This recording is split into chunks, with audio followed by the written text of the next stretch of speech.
Hey guys, and welcome back to the channel. WTA final power rankings for the US Open 2022. We're going to break it down. As you can see on screen, this is the first edition of the power rankings. This is the list for the first edition anyway. This is what we're going to work with, and then we're going to break it down, of course, and we're going to see a lot of movers on this list.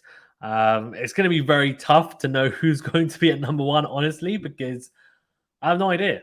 I have absolutely zero idea who should be number one on the women's side. And there's so many different players at the moment as well who could challenge.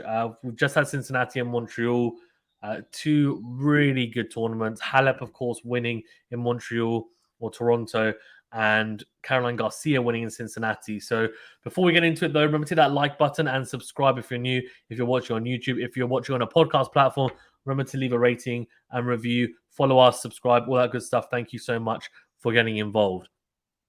Okay, for those of you who haven't watched the Power Rankings videos before, then I will quickly explain it. If you have, then skip the next 30 seconds and you can skip right to when we break down from 1 to 10.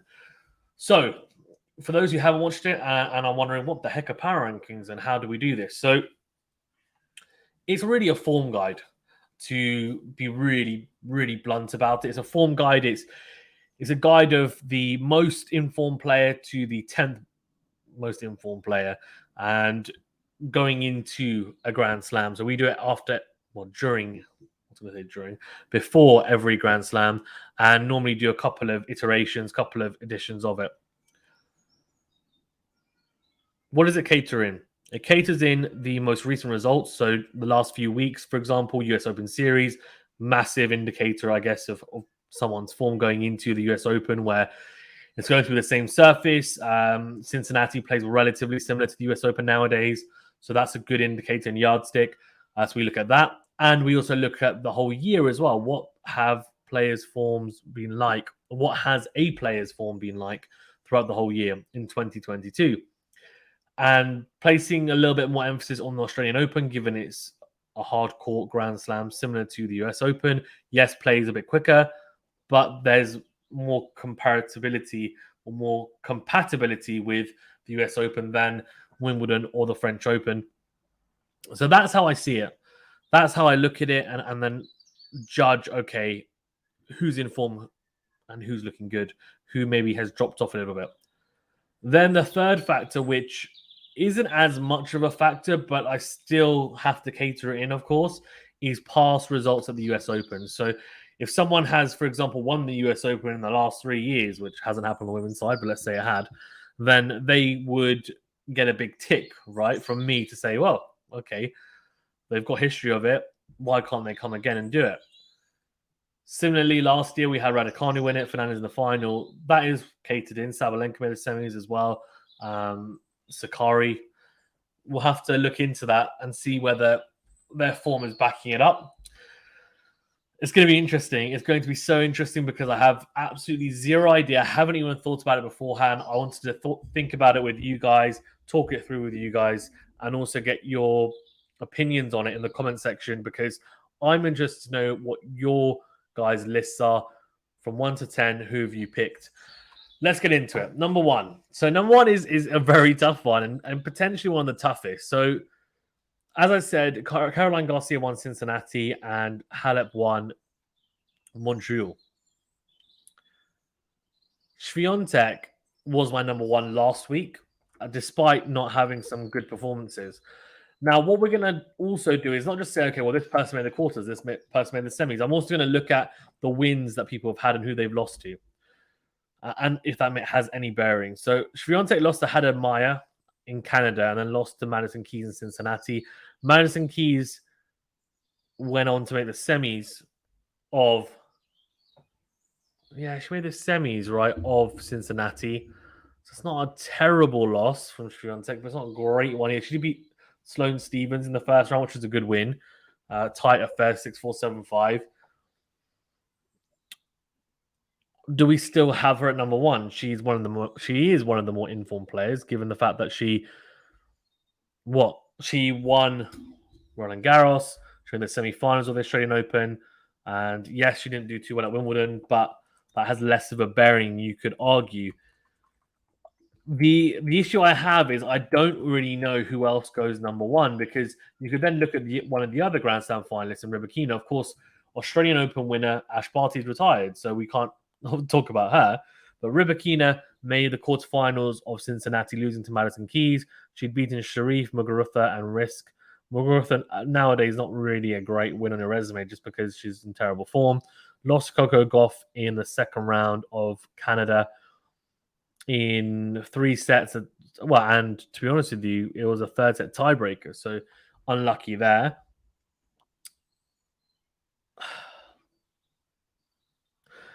I don't know. I genuinely don't know. What do you guys think? Who should be number one? And I just have zero idea. I'm gonna stick. I'm sorry, but I'm gonna stick with it. I'm gonna stick with Swiatek, because honestly, I don't know who else should be in there. Who is in fantastic form? Halep won Canada, I guess you could say, but in Cincinnati, she got injured. It was a walkover against Kudermetova. Do we put her there and say, well, she was injured, but she didn't lose? Do we put someone else in there? Like, who else would go in there?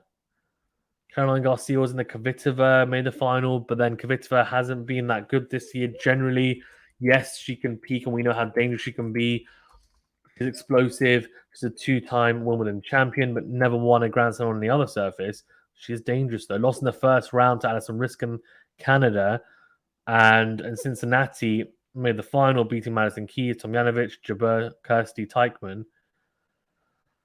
I'm going to stick with Swiatek at number one. And really just because I'm not quite sure I trust anyone else at number one. But I think she warrants being number one. Her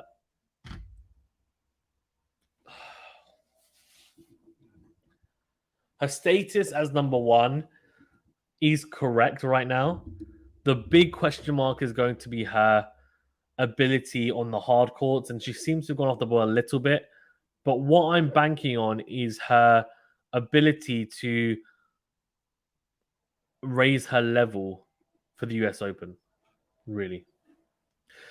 Coco Gauff was at number 2. Now, she made the quarterfinals of Canada, and there was a walkover because she was injured against Pliskova. Now, I can't really read much into that because she was clearly injured. What do we think? I mean, should she stay at number 2? Halep was injured as well. It's tough, a couple of walkovers. Then we had Kvitova and Keys. I'm going to stick with Gauff at 2. Again, because it's so difficult. What do we do? Do we start moving everyone around and saying, well, okay, Kvitova made the final, Caroline Garcia won it. Let's chuck Caroline Garcia at number 2. I don't think so. Do you? Don't know. Jabeur was at 3. Now, she lost to Kvitova in the round of 16. In Canada, she lost in the first round. I think she has to drop down. She can't be at 3. I'm not sure where she will be, but she's not going to be at 3. Then we need to start thinking about who's our number 3, because I do think this is where it gets interesting. This is where it gets really intriguing. Caroline Garcia won Cincinnati. In Canada, she lost in the first round to Cornet. Poland Open, won it. And to be fair to her, she beat Doi, Cocciaretto, Swiatek, Paolini, and Bogdan. Caroline Garcia is my number 3. In fact, well, we have to take into account her. How did she do Australia as well as the other question? Indian Wells, she lost to Raducanu, second round. I mean, that's not no real shame in that. Lost in the first round to Baptiste, an Australian Open, 3 sets. Yeah, I'll stick her at 3. C. Garcia. Number 4. So do we stick with Halep at 4? Do we stick and twist, or say no, someone else should be there? Should Kvitova be there? Should Madison Keys be there? No. even Emma Raducanu, who had a pretty good run. She beat two notable players in Serena and Azarenka. I get Serena Williams is not the player she once was. Azarenka is still quite dangerous. That's quite a good win, I have to say. And she looked really good. She bageled both of them as well. So there is something to be said about that. Leylah Fernandez has been injured, if I'm not mistaken, for quite a long time. That's a big shame because I'm not quite sure if she's going to be fully fit. I'm hoping she is going to be fit for the US Open, but she did play Cincinnati. She lost in the first round to Alexandrova. She's not going to be anywhere near the power rankings, but that's not to say she can't do something at the US Open. It's just so open right now. Number 4, I'm going to stay with Halep. I just think the injury you can't really read too much into that. I think we also saw on the men's side that a lot of people who went deep in Canada then struggled at Cincinnati, and we've seen something similar, I think, or saw something similar in Cincinnati, and that's understandable. Hadden Meyer lost to Ostapenko in the first round in straight sets in Cincinnati, but then she did also make the final, so she would have been slightly tired. So I'm going to give her the benefit of the doubt and say she should stay at number 5. That's my view on it. This is where we're now going to see some movement because Kasatkina lost to Anisimova in the first round, and Anisimova has been pretty good, and I thought she should be in and around the power rankings. Wasn't sure where she should be now. She lost, even to Shelby Rogers because of a walkover. Canada lost in the second round to Pliskova in straight sets. Quarterfinal, Silicon Valley Classic. I mean, should she be there? We'll talk about them in a second. But for me, looking at that list, looking at who's on there, Kasatkina, I'm not sure if she's even going to make the top 10, honestly, given current form. Billa made the quarterfinals, lost to Caroline Garcia, beat Raducanu and Kostyuk. That's some great wins there. But, so quarterfinals there, and then what? In Canada, she made a semi-final, which is really impressive. Let's compare that to Sabalenka, who made the semis this week, right? Lost Caroline Garcia in 3 sets, made the round of 16. I think we need to move both of these players up 1. So I'm going to go with Pegula at 6, and I'm going to go Sabalenka at 7. And I think that's pretty fair because Pegula lost an eventual champion in Caroline Garcia, as is Sabalenka. So I think we can say, well, okay, that's the way it is. They both just lost en route to someone's winning championship run.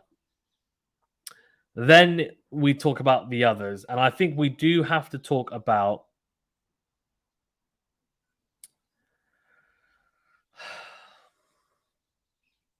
we have to then cater in recent results. And Madison Keys, Petra Kvitova, these types of players, we do need to start talking about them because they had good runs. They beat some very good players. So the first one we can talk about is Madison Keys. Lost in the first round of Canada, but then beat Potentseva, Ostapenko, Swiatek, Rybakina. I mean, she is going to be in there for me.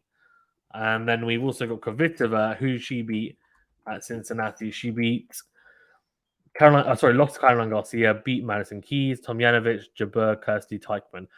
Arguably, you could say Madison Keys has the more notable victories, but then lost to Kvitova. But that doesn't mean that rankings-wise, you're necessarily... No, these rankings don't necessarily mean that, for example, Swiatek would beat Pegula. It just means form-wise, this is who is at the top. That form-wise in terms of recently and the whole year. I think Swiatek is the most informed player of the whole year, that is. Which is why I have her still at number 1. So I'm going to go Kvitova at number 8. Has to be in there because made the final, looked good throughout the whole tournament. She got injured in the final as well, so who knows? Maybe she wins that. Lost to Kirsty Bencic in the first round of Cincinnati. I'm not quite sure about her, but what I'm going to do is I'm going to put Keys. Keys at number 9. Madison Keys at number 9. It has to be. Has to be. Those wins, Swiatek, etc. I mean, so good. So good. Keys number 9. Then number 10. Who are we going with? It could be literally anyone. Now, I'm going to go pretty left field. Now, you could go with Bencic. I'm going to put a little bit of faith in our Brit. And you're going to be barfing right now and thinking, Fazan, what are you talking about? And you're right. I also want to say shout out to Sakkari because Sakkari lost to Caroline Garcia in the first round, but it was 7-6, 6-7, 6-1. Now, those two tiebreakers, she takes both of them. We're not seeing a Caroline Garcia win at Cincinnati. Now, she lost the eventual champion, so she's still in and around, and considering she made the semi-finals of the US Open last year, she's in there. Sabalenka, of course, made the semis as well. She's at 7. Number 10, though, is Raducanu, the current US Open champion. And I have a feeling, I don't think she's going to win it. I don't think she's going to win the US Open, but I do have a feeling that if she gets a decent draw, she might make like the quarters, for example. Maybe even a semi. If she plays like how she played in Cincinnati against Serena, she played really well. 6-4, 6-love, bageled her, looked really good. I think she made one unforced error the whole match against Serena Williams. If she can do that, I mean, incredible, and hit a lot of winners as well. Against Azarenka, similar story, 6-love, 6-2. I mean, it was absolute demolition job. Against Pegula was different. Now, the one issue I have with Raducanu is when she loses the first set, I'm not convinced that she has the mental toughness and maybe the resilience to turn things around. I feel like she's very much a momentum type player. And if she starts well or she wins the first set, it gives her that confidence to then go on. And that's normally when she's playing her best tennis. I'm hoping that she'll be able to change that as she gets older and matures. But at the moment, I feel like that's what she is. She's someone who, once she starts playing really well, it's very tough to stop her. But if she doesn't play particularly well at the start, then she can drop her level. I feel like when she has the momentum, she's like a freight train. It's so hard to stop her, and she plays top 10 level, top 5 level even at times. But when she hasn't started well, when she's up against it straight away, she tends to then drop off and play a top 50, top 100 level. And that is a disparity I see. So I'm putting her in there. She's a little bit of a wild card at 10. But the wins over Azarenka and Serena I thought were really good. And yes, I get Azarenka's a little bit older as well, but she's still dangerous. So to only drop 2 games against her is impressive. Against Serena as well. Like, yeah, Serena's, again, a shadow of the player she once was, but it's still an impressive, feat to bagel her. And against Pegula, it was tight, 7-5, 6-4. Didn't play her best tennis, but Pegula's a very, very good and consistent performer and has been throughout the whole year. That's why she finds herself at number 6 on the power rankings. And Raducanu, I think, just didn't quite figure it out quick enough. But against other players, maybe not someone like a Pegula, I don't see why she can't have some success.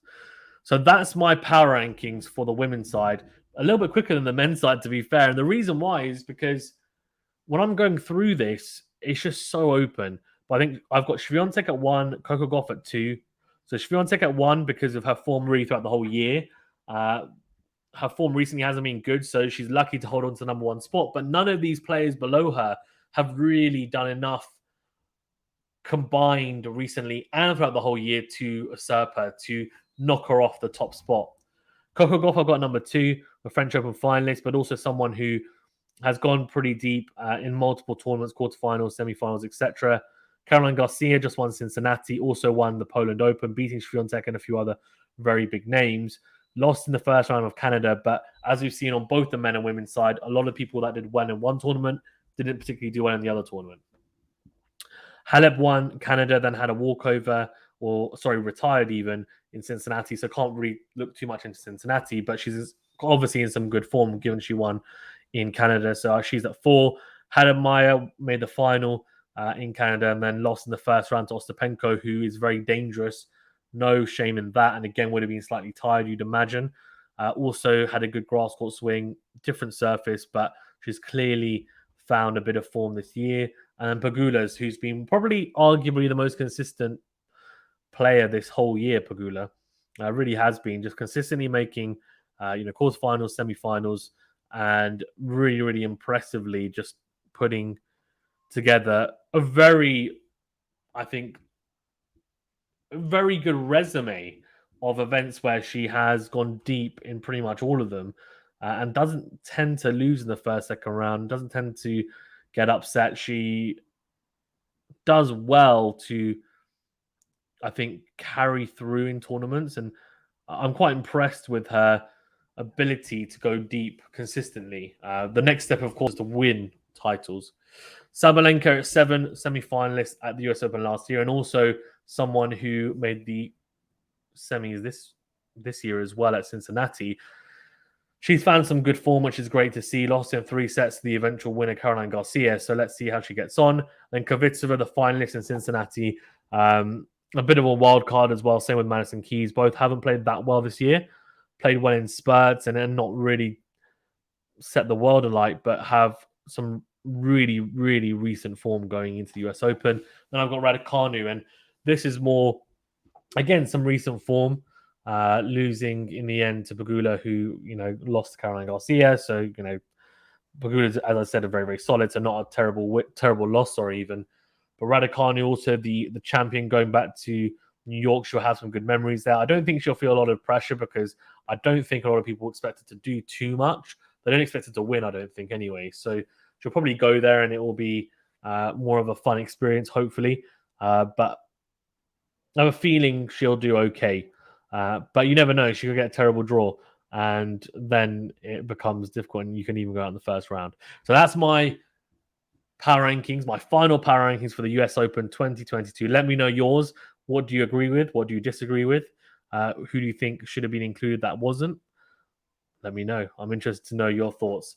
Rybakina is one that probably, outside chance of getting included. Someone like a Kasatkina as well. There's a lot of players, right, that you could say maybe they should be included. Badosa, Sakkari, all of these players. Let me know your thoughts on who you think should be included. And we'll see. We'll see what happens.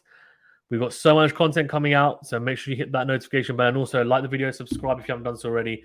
Really appreciate it, and consider joining if you haven't done so already. Thank you so much, guys. Stay safe and well. We'll see you.